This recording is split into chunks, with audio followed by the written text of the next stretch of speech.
ஐயா நமச்சிவாய வாழ்க்கங்க ஐயா.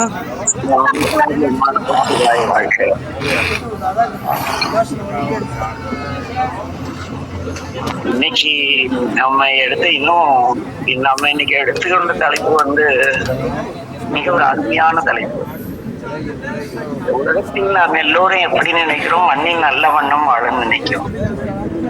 ஆனா இதுவரைக்கும் நம்ம வகுப்பு தொடங்கிய நாள் முதற்கொண்டு இன்னைக்கு வரைக்கும் இறைவன் நமக்கு எதை செஞ்சிருக்காரு குருஞான சம்பந்தர்னா, மண்ணில் நல்ல வண்ணம் வாழ எதை நாம் தெளிவடைய வேண்டுமோ அதை பற்றி நம்ம எதிர்பார்க்காத அந்த தலைப்புகள்ல பேசினோம். ஆச்சரியமான விஷயம், நம்ம கலந்துரையாடல் எதுவுமே நம்மளுடைய திட்டமிடல் கிடையாது. ஆனா நம்ம எதை புரிந்து கொண்டு வாழ்ந்தால் நம்ம மண்ணில் நல்ல வண்ணம் வாழலாம் அப்படிங்கிறதுக்கு அந்த வகுப்பினுடைய ஒவ்வொரு தலைப்புமே ரொம்ப ஆச்சரியமா பொருந்தது. முதல்ல மண்ணில் நல்ல வண்ணம் வாழலாம்னா எதுக்கும் பரபரப்பு அடையக்கூடாது, அப்படித்தானே கேட்க? ஆமாங்க. ஆமா, முதல் தலைப்பே பரபரக்க வேண்டாம், அதுதான் முதல் நாள் தலைப்பு. பரபரப்பு இல்லைன்னா அமைதியா இருக்கும் இல்லையா? வாழ்க்கையில பரபரப்பு அடையக்கூடாது. எதையும் யோசிச்சு தியானம் பண்ணிங்கிற மாதிரி யோசிச்சு நிதானமா அமைதியா நமக்குள்ள ஒரு தீர்மானத்தை கொண்டு வரணும். அதுக்கு தியானம் என்பது ஒரு செயலை பற்றி முழு மனதோடு அமைதியாக யோசித்தலுக்கு தியானம்னு ஒரு பொருள் அல்லது ஒரு செயலை பற்றி. நம்ம 2வது வகுப்பு தியானம். சரி, தியானம் செய்து நாம் பரபரப்படையாமல் வாழ்க்கையில் நிகழக்கூடிய செயல்களை தெளிவடைந்து அதை செய்ய வேண்டும். அதனால 3வது வகுப்பு ஞானம்.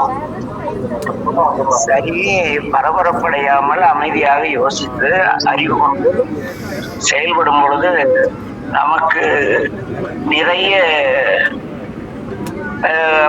அக்கம் பக்கத்துல இருந்து நம்முடைய மணிவாச பெருமான் சொல்லும் பொழுது தெய்வம் என்பது ஒரு சித்தம் உண்டாக 6 கோடி மாயா சக்திகள் வேறு மாயைகள் தொடங்கின. அதுல முதல்ல என்னன்னா, நீ தீட்சை பெற்றிருந்தாதான் திருநீர் அணியணும், நீ தீட்சை பெற்றிருந்தாதான் பஞ்சாட்சரம் சொல்லணும். இதெல்லாம் நம்மள குழப்பம். அதனால சாமி யோசிச்சாரு, 4வது வகுப்பு தீட்சை பற்றி சிந்திச்சேன். உண்மையா தீட்சைனா என்ன, இன்னைக்கு அதை பற்றி சிந்திச்சேன். அதற்கடுத்து பஞ்சாட்சரம் தீட்சை வாங்கதான் சொல்லணும், இப்படித்தான் சொல்லணும், அப்படித்தான் சொல்லணும், அப்படி சொல்லி இப்படி சொன்னா என்னதாகும் அப்படி இப்படின்னு எல்லாம் போட்டு குழப்பி வச்சிருந்ததே நம்ம ஞான சம்பந்த பிள்ளை கொள்வாரேனும் குணம்பல நல்லன இல்லாரேனும் சொல்றா அவனுக்கு எல்லா நலமும் குலத்துக்கு ஒரு நலமிக கொடுப்பதுன்னு ஒரே வார்த்தையில சொல்லி அந்த பஞ்சாட்சரத்தை யார் வேணாலும் சொல்லலாம் அப்படின்னு நம்முடைய 5வது வகுப்பு தற்செயல பஞ்சாட்சரம். 6வது வகுப்பு பார்த்தீங்களா, எது ஆன்மீகம். திருநீர் அணிச்சு ருத்ராட்சம் போட்டு காலையில சாயங்காலம் கோயில் போய் ஊரெல்லாம் எல்லாரும் ஏமாத்தி அந்த பணி செய்யறேன் இந்த பணி செய்யறேன்னு கலெக்ஷன் பண்ணி ஒரு மாசத்துக்கு ஒரு 10 லட்சம் வசூல் பண்ணிட்டு ஒரு 5 லட்சம் செலவு பண்ணா கூட ஒரு 50,000 70,000 செலவு பண்ணி போட்டோ எடுத்து போட்டு நீங்க எந்தாச்சும் கேட்டா நான் குரு, நான் சொல்றதை கேட்டா சிவனை பார்த்துடலாம் அப்படிங்கிறது ஆன்மீகமா? இல்ல நமக்கு அருளப்பட்ட அந்த 5 கடமைகளை செய்து நாம் நெறிபட்ட வாழ்க்கையை வாழ்வது ஆன்மீகமா அப்படின்னு ஆன்மீகத்தை பற்றி சிந்திச்சோம். அதற்கு அடுத்து பஞ்சாட்சரத்துக்கு அடுத்து திருநீர். இந்த திருநீர் அணிதல்ல தெளிவா நம்முடைய அருளாளர் சொல்லியிருக்காங்க, பால்வள் வெந்நீற்றாய் வெண்ணையும் தன் சொன்ன வெந்நீர் அணிவித்து தூய வெந்நீர் சார் அன்னை என்னும். அப்படி நிறைய இடங்கள்ல தூய வெந்நீர் பெரிய புராண தெளிவா சொல்லுவோம். தாங்கள் அணிந்துள்ள தூய்மையை போல உள்ளம் தூய்மையர், உடல் தூய்மையர், செயல் தூய்மையர். ஆக அந்த தூய்மையான திருநீற்றை நாம் அணியணும் அப்படின்னு 7வது வகுப்புல பார்த்தோம். அப்புறம் திடீர்னு ஒரு குழப்பம், எல்லாருக்கும் வர குழப்பம். அந்த வகுப்பு கோர்வை எவ்வளவு அழகா வந்திருக்கு பாருங்க. 8வது வகுப்பு ருத்ராட்சம் யார் அணியலாம், எத்தனை ருத்ராட்சம் அணிஞ்சுக்கிட்டு நம்ம வீட்டில் இருக்கலாமா, ருத்ராட்சம் அணிஞ்சிட்டு கறி திங்கலாமா, நேற்று கூட இந்த கேள்வி நாமக்கல்ல கேட்டாங்க. அப்புறமேட்டும் ருத்ராட்சம் கறி திங்கிறவனுக்கு கட்டி விடலாமா அப்படின்லாம் கேட்டாங்க. இன்னைக்கு உலக மகாகுரு அருட்குருநாதர் ஞானாசிலாம் எனக்கு தெரிஞ்சு பன்னிக்கறியும் மாட்டுக்கறியும் மீனும் நல்லா சாப்பிட்றோம்னா இன்னைக்கு சைவம் காப்பாத்திரம் வாய்ப்பிட்டான். வேடிக்கையான விஷயம். இவன் அதை அணிஞ்சதால இப்படி ஆகக்குள்ள இன்னும் 10 பேர் அந்த ருத்ராட்சம் எதை தின்னா ருத்ராட்சம் அணிஞ்சா அது தன்னுடைய கடமை. ருத்ரனுடைய அச்சம்னா பெருமானுடைய கண். அதை கழுத்தில் அணிந்து கொண்டு இவன் என்ன செய்தாலும் அவனுடைய நல்ல சுபாவத்திற்கு மாறிடுமா அப்படின்னு நம்முடைய 8வது பதிவுல சிந்திச்சோம். அதற்கு பிறகு சில பிரதோஷம் வந்தனால நந்தி எம்பெருமான் பற்றி செஞ்ச. நந்தினா யாரு? நந்திங்கிறது ஒரு காலை கிடையாது, அது ஒரு விடை. தர்மம் ஆகிய ஒன்று. தர்மத்தை இறைவன் அறம் பொருள் இன்பம் வீடுங்கிற 4 கால் வச்சு ஒரு விடையா மாற்றி அது மேல அறக்கடவுளாகிய சிவம் அவன் இருக்கிறாருன்னு அதை சிந்திச்சோம். அதுக்கு அடுத்து காட்சின்னா இன்றைய காலத்துல தீட்சைன்னு வளர்றாங்களே, இதெல்லாம் என்ன? இதெல்லாம் டும்பக்கர் வேலை, இதெல்லாம் வேற, தீட்சையே கிடையாதுன்னு சிந்திச்சோம். 11ஆவதா சைவம் வைஷ்ணவத்தை செஞ்சோம். சைவம்னா என்ன, வைஷ்ணவம் என்ன, ஏன் இப்படி அடிச்சுக்கிறாங்க, இது எவ்வாறு வந்தது, சைவத்தின் தனி சிறப்பு என்ன, சைவத்துக்கும் வைஷ்ணவத்துக்கும் உள்ள ஒற்றுமை என்ன, இதை பற்றி எல்லாம் சிந்திச்சோம் நம்முடைய 11ஆவது வகுப்புல. 12ஆவது வகுப்புல தத்துவம், ஆன்ம தத்துவம், பதி தத்துவம், மாய தத்துவம், இதை பற்றி மேம்போக்க பார்த்தோம். 13ஆவது வகுப்புல மாயினா என்ன, இந்த மாயை நம்ம பிறவியில் ஆழ்த்துவதா அல்லது பிறவியிலிருந்து கரை சேர உதவுவதா அப்படின்ட்டு சிந்திச்சோம். 14ஆவது பதிவிலை பார்த்தோம் என்றால் மாயையில் ஆன்மா எப்படியெல்லாம் மயங்கி இறைவனை மறந்த நிலையில் இருப்பது போல் தோன்றினாலும் இறைவன் ஆன்மாவுக்குள் இருந்து எவ்வாறு இந்த ஆன்மாவை வழி நடத்துகிறார் என்று மேம்போக்க பார்த்தோம். சரி, இந்த ஆன்மா பக்குவ நிலையை அடைய வேண்டுமானால் என்ன வேணும்? தனியா போய் காட்டுல உட்கார்ந்தா ஒரு பக்கம் வராது. ஒரு அப்பா அம்மா அவங்களுக்கான உதவி செய்து தான் அவர்கள் மூலம் வளர்ந்து அவர்களுக்கு உதவி நாம் ஒரு திருமணம் செய்து அந்த திருமணத்தினால் ஏற்பட வாழ்க்கையினுடைய அந்த உறவுகளை பேணுதல், நண்பர்களை பேணுதல், பிரதிபலனை எதிர்பார்க்காமல் ஒரு நமக்கு உறவின் முறைங்கிற முறையிலேயாவது 10 பேருக்கு இவன் சோறு கொடுத்தோம் அப்படிங்கிறதுக்காக உறவுகளை இறைவன் உண்டாக்கினார் அப்படின்னு பார்த்தோம். 16ஆவதா ஆணவம். ஆணவம்னா அது ஒரு வார்த்தை கிடையாது, அதுல 7 பிரிவு இருக்கு. நம்ம கிட்ட இருக்க கர்வம், அது இது இதெல்லாம் தான் ஆணவம். அதனால இதெல்லாம் மாற்றி பார்த்தோம். அதற்கு அடுத்தாக வாழ்க்கை. வாழ்க்கைன்னா என்ன? ஆடு மாடி மாதிரி பிறந்து வளர்ந்து குட்டி போட்டு எவனோ அதையாவது வெட்டி தின்ட்டு போயிடான். நம்ம சேர்த்து சுண்ணாம்பாயி அல்லது கொண்டு போய் குழியில போட்டு அது புழு தின்னு, மண்ணு தின்னு, கரையாம தின்னு, இதுவா வாழ்க்கை? பிறவா நிலை அடைவதற்காகவே இந்த வாழ்க்கை. இந்த வாழ்க்கை எப்படி இருக்க வேண்டும்? அது அறம் பொருள் இன்பம் வீடு. அறவழியிலே பொருள் ஈட்டி இன்பமாக வாழ்ந்து வீட்டில் மகிழ்ந்து அந்த வீட்டிற்கு போக வேண்டும். இந்த அரண் எனப்பட்டதே இல்வாழ்க்கை. இந்த குடும்பத்துக்குள் வாழணும் இல்வாழ்க்கை. இந்த இல்வாழ்க்கை அறம் செய்யக்கூடியதாக இருக்க வேண்டும். உறவினர்கள் வந்தால் எங்கடா இவங்க வேற மாசம் பட்ஜெட்டே டைட்டா இருக்கு, இந்த எங்க ஆத்திரா வந்தா, அங்கேயா வந்தா, சொக்கர் வந்துட்டாரு, ஒரு சோறு போடணும்னா கவலைப்பட்டாது. இல்லறம் அல்ல, செல்விருந்தோம்பி வரும் விருந்து காட்டி போன் இல்லத்துலதான் திருமகள் நிறைந்து தங்கியிருப்பாங்க. இன்றைய தலைமுறையில அப்பாடி உரம்புற போயிடுச்சா கடவுளே, யாரும் வரங்க வேண்டதுனாலதான் ஒரே இஎம்ஐ போட்டு கடனா உட்காந்துட்டு இருக்காங்க. நம்ம அப்பாலாம் 5 பிள்ளை 4 பிள்ளை பெற்று போட்டு குறைந்த சம்பளத்துல நல்லா படிக்க வச்சு ஆளாக்கி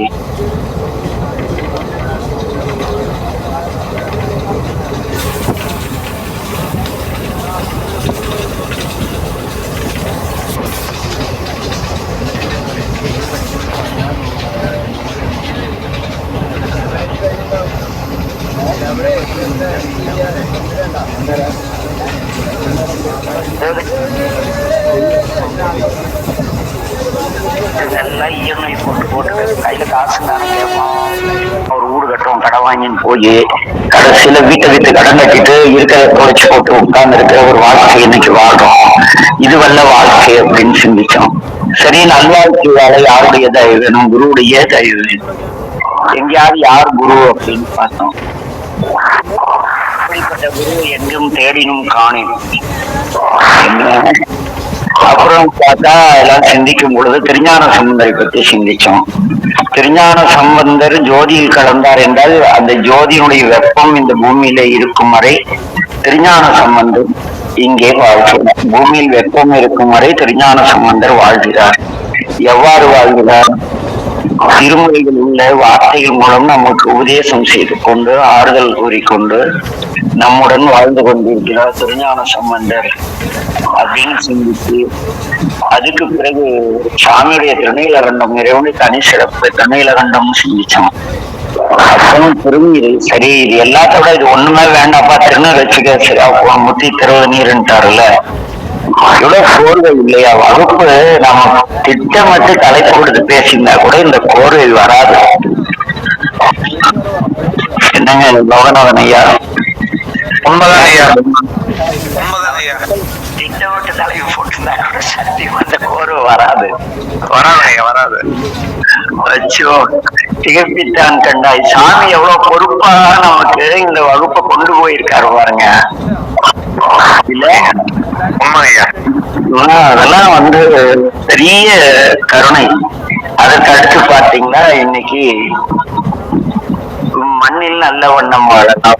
இதெல்லாம் நீங்க வாழ்க்கையில கடைபிடித்தீங்களா? மண்ணில் நல்ல வண்ணம் வாழலாம், வேற ஒண்ணும் செய்ய தேவையில்லை.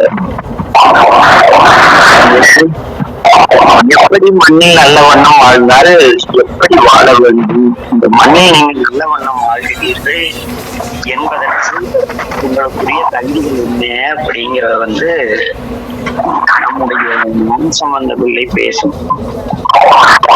மண்ணில் நல்ல வண்ணம் வாழ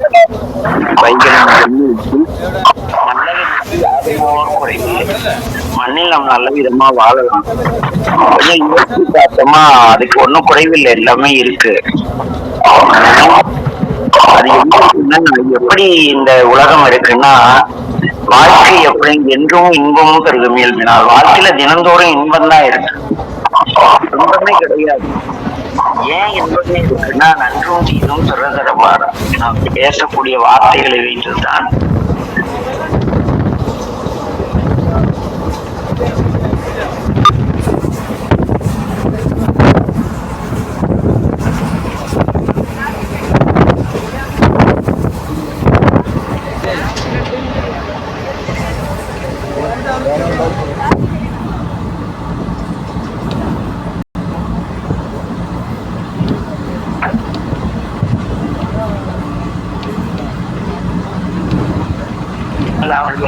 மாதிரி அந்த பதிகம் வரும்.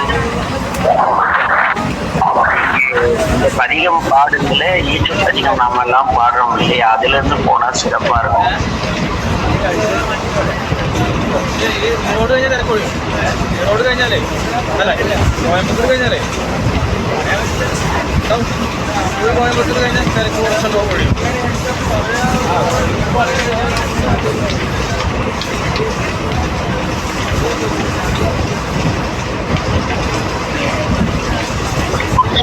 மாண்புகள் வளமை யாரையும் பாதிக்காத வரை பெய்ய வேண்டும். மாண்புகள் வளாது பெய்க.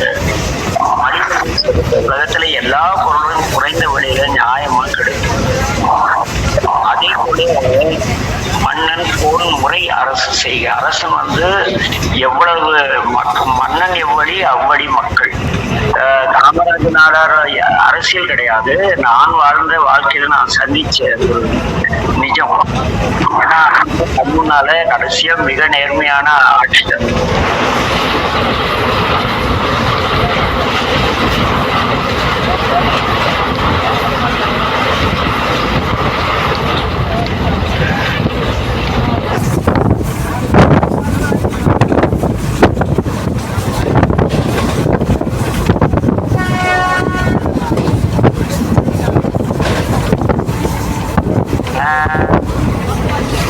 கூட வெக்கமே இல்லாம தொழில சம்பாதிச்சு வர காசு மேல பற்று அதிகம் வைக்கிறான். கோன் முறையற்ற ஆட்சி. அத அது கோன் முறைனா அரசு இப்படி செய்ய வேண்டும் என்று திருவள்ளுவர் கூறியிருக்கார். அரசாட்சி முறைன்னு திருவள்ளுவம் இருக்கு. திருவள்ளுவருக்கு கன்னியாகுமரியில பெரிய சிலைய வச்சு இங்கே நெல்லு வந்தேனா பொண்ணே போடுவான்னு சொல்லி நிக்க வச்சுட்டு அலைகளுக்கு மத்தியில இங்க திருவள்ளுவம் எதை ஒரு அரசன் செய்யணும்னு சொன்னாரு. அதுக்கெல்லாம் எதிர்வினையா ஒருத்தர் ஆட்சி பண்ணி தமிழகத்தையே குட்டி சேவராக்கி தமிழ் மொழியே இல்லாம போயிட்டாரு. தமிழ் மொழியே இல்லம்மா, எத்தனை குழந்தைகளுக்கு ஆனா அந்த திருவிளையாட புராண வகுப்பு எடுத்து செல்லும் பொழுது அந்த குழந்தைங்க வினா விடையெல்லாம் நாங்க சொல்லி கொடுத்தா கதையெல்லாம் சொல்லுது, விடையெல்லாம் சொல்லுது. தமிழ்ல எழுத தெரியல. தமிழ் நாட்டுக்கு தமிழ்நாடு ஹிந்திக்காரங்க எங்க வகுப்புல மேட்டூர்ல ஹிந்தி குழந்தைங்க அவ்வளவு அழகா தமிழ் எழுது. தமிழை விட்டு பிள்ளைக்கு தமிழ் தெரியாத அளவு தமிழன் காட்டு மிராண்டி இவனுக்கு எதுக்கு மொழி அழிச்சிருந்து தமிழ் ஐங்கிற ஒரு எழுத்தை தூக்க சொன்னான் ஒரு கிழமை. அவன் தமிழனே கிடையாது, தமிழன் காட்டு மிராண்டினா தமிழர் தந்தையாயிட்டான். வெக்கச்சேடான விஷயம் இந்த தமிழ்நாட்டுல. அது என்ன ஆயிடுச்சுன்னா அந்த ஐங்கிற எழுத்தை எடுத்துட்டா 56,000 தமிழ் வார்த்தைகள் காணாம போயிடும். அவ்வளவு பெரிய சதிகார கூட்டம் இது. இது மன்னன் கோன்முறை ஆட்சி கிடையாது. மன்னன் கோன்முறை அரசு செய்கிறார் ஞானசம்பந்தர். மன்னன் முறையான ஆட்சி செய்தால் இந்த பூமியில் உயிர்கள் எல்லாம் ஒரு குறையும் இல்லாமல் நிம்மதியாக வாழும். எல்லா உயிர்களும் நிம்மதியாக வாழும் பொழுது அந்த வேதங்களில் மறைகளில் கூறப்பட்ட அந்த பெற்றோரை பேணுதல், அறவழி நிற்றல், பிற உயிர் பேணுதல், சக மனிதர்களை பேணுதல், ஆலய வழிபாடு என்ற அறங்கள் ஓங்கும். மக்கள் சுயநலத்திற்காக வேள்வி செய்யாமல் இந்த உலகம் நடந்ததற்காக வேள்வி செய்ய வேண்டும். மேன்மைகள் நற்றவும் வேள்வி மல்ல மேன்மைகள் அது என்ன மேன்மைகள் செய்த நீதி. வேற எந்த ஒரு சமயத்திலையும் இந்த 5 கடமைகளே கிடையாது. ஒரு கடமையை மட்டும் தூக்கிட்டாங்க, அந்த மனித வேள்வி என்கிறத எடுத்துட்டு. நம்முடைய கிறிஸ்துவ அன்பர்கள் பசித்து அந்த நம்ம இதுல ரிக்வேதத்துல ஒரு கதை வரும். அது எப்படின்னா, ஒரு ஏழை அடியார் தொண்டர், சிவத்தொண்டர், அவருக்கு பெருமானை தரிசிக்கணும்னு ஒரு பெரிய ஆசை.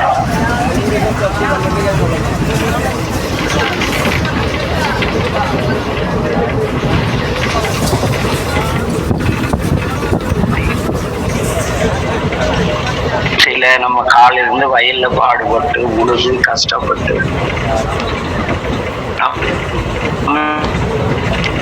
போயிட்டு சூரிய பகவான் அந்த காலத்துல இயற்கை தான் வழங்கினாங்க, எந்த கோயிலும் கிடையாது.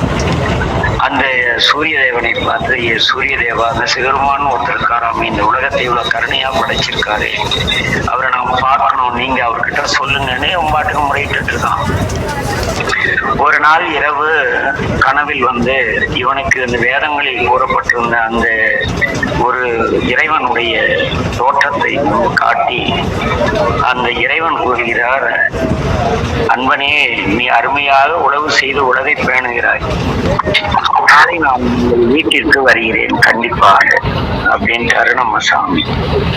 சொன்னதுமே இவன் அடுத்த நாள் காலையில எழுந்து வீடு வாசல்லாம், அந்த காலத்துல சாணி போட்டு தானே வீடு வலிப்பாங்க, எல்லாம் சாணி போட்டு வீடு வாசல்லாம் மெழுகி கோலம் நிலம் போட்டு, யாராவது பெரியவங்க நம்ம வீட்டுக்கு வந்தா எங்க வீடுகள்லாம் இன்னும் இப்ப கூட அந்த பழக்கம் வச்சிருக்கோம். நல்ல சான்றோர்கள் வந்தா அவங்களுக்கு துணிமணி எடுத்து கொடுத்து உபசரிக்கிறது ஒரு மரபு. வழியில சாமிக்கான சாமியார பனிமலையில இருக்காரு இல்லையா, குளிரும் இல்ல, அவருக்கு வேட்டி துண்டு, அப்ப சட்டெல்லாம் கிடையாது, வேட்டி துண்டு, அரையாடை கோவனையாடை அந்த சின்ன துண்டு பெரிய வேட்டி எல்லாம் எடுத்துட்டு, அதோடா இந்த பெருமான் கையில இருக்கிறாரே, இவருக்கு குளிர்மேனு ஒரு அருமையான குளிர் தாக்காத கம்பளி எல்லாம் எடுத்து வச்சுட்டு காத்துட்டு இருக்கான். காலையில இருந்து காத்துட்டு இருக்கான், 10 மணி வரைக்கும் யாரும் இல்ல. ஒரு நம்மால்தான் எங்க போனாலும் மிக பசித்து வந்தோம் தானே வராது. 63 இளையான்குடி வீட்டுக்கு, அப்புறம் நம்ம சிறு தொண்டர் வீட்டுக்கெல்லாம் மிக பசித்து வந்தோம் அப்படின்னு தானே வருவாரு. அது இறை திருத்தோடு வந்தாக்க நம்ம ஏத்துக்க மாட்டோம். அதான் போட்டு என்ன சூப்பரா வேஷம் போட்டுக்க நீ எந்த கடவுள்ன்றோம். அது சம்பந்தம் ஒரு வரலாறு என் வாழ்க்கையானதா அப்புறம் சொல்றேன். அப்புறம் இவங்க என்ன பண்ணிட்டாங்க, நேரா இவர் பார்த்தாரு, விவசாயி பசியின் துன்பம் தெரியும், பசிச்சவனுக்கு தான் பசி துன்பம் தெரியும். பார்த்தாரு, சாமிக்காக செஞ்சு வச்சிருந்த நைவேத்தியத்தை அவனுக்கு சாப்பிட கொடுத்தாரு. சரி, சாமி வந்த பின்னால சமைக்க எவ்வளவு நேரம் எண்ணத்தை சாப்பிட போறாரு, ஒரு அகப்பை சாப்பிடுவாரா அப்படின்ட்டு சோறு போட்டான். அடுத்து ஆச்சு, 2 மணி ஆச்சு. ஒரு நோயாளி, அவனால ஒன்னும் மெதா இல்லாத நோயாளி, இவர் வீட்டு திண்ணையில் வந்து படுத்துட்டு குளிர்ல நடுங்கிட்டு இருக்கார். வந்தான், பார்த்தான், ஐயா நீங்க யாருன்னு தெரியல, இன்னைக்கு என்ன உடம்பு சரியில்லையாருக்கு, கவலைப்படாதீங்க நான் இருக்கேன், உங்க நோய் குணமடையும் வரையும் நீங்க இங்கேயே தங்கலாம். இந்தாங்க, குளிர்ல ரொம்ப நடுங்குறீங்க, கடவுள் என் வீட்டுக்கு வரேன்னு சொல்லியிருந்தாரு, அவருக்காக அருமையான ஒரு போர்வை வாங்கி வச்சுட்டேன், மொத்தமா நூல், அதை வந்து நீங்க போத்திக்கிங்க, இங்கே இருங்க அப்படின்ட்டு. அவர் என்ன பண்ணாரு, இல்லப்பா அவங்க பக்கத்துல தான் நம்ம வீடு, அங்க போனா போர்வை போட்டு குளிர்ல கொஞ்சம் நிம்மதியா தூங்குவேன், எங்க வீட்டு அம்மா இருக்காங்க, என் பசங்க 2 இருக்கு, என்ன கவனிச்சுக்கணும் அப்படிங்குவோம், நான் வேணா அவங்க வீட்டுல கொண்டு வந்து விடட்டாங்கிறாரு. சரியா, நான் இல்லை நடக்கிறது என்னுடைய அன்பினால் நான் கொஞ்சம் மனசு தெம்பாயிடுச்சு. சாயிரட்சி ஆச்சு, 4 மணி ஆச்சு. சாமி வந்து